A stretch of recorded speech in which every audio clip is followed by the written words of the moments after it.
Pardon.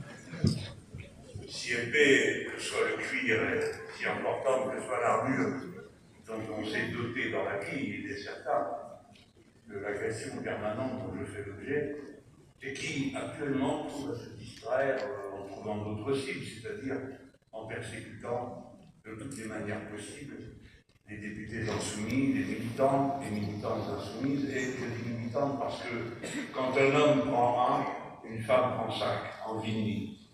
Et elles font preuve, nos camarades, d'un courage absolument extraordinaire, d'une ténacité. Mais ne croyez pas que ce soit sans souffrance.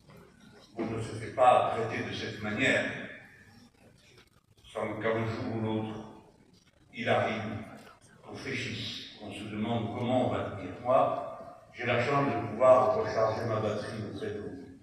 Car vous me connaissez, je vous connais. Je sais qui est Toulouse militant. Je sais qui est Toulouse de gauche. Ici, à chacune des étapes de la reconstruction générale de la gauche à laquelle nous avons procédé, j'ai retrouvé des militants de tous les horizons. Au départ, c'était les plus âgés.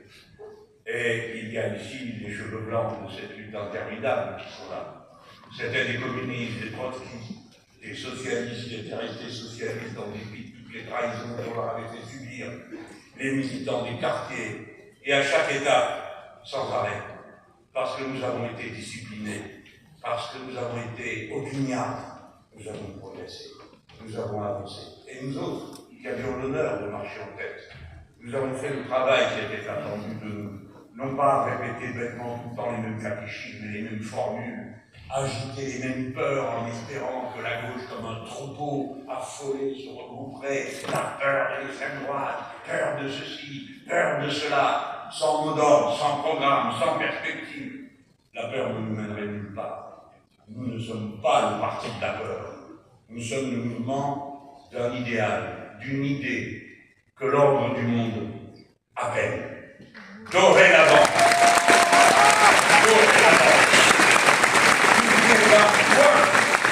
sur lequel nous puissions dire qu'il y a encore à revoir.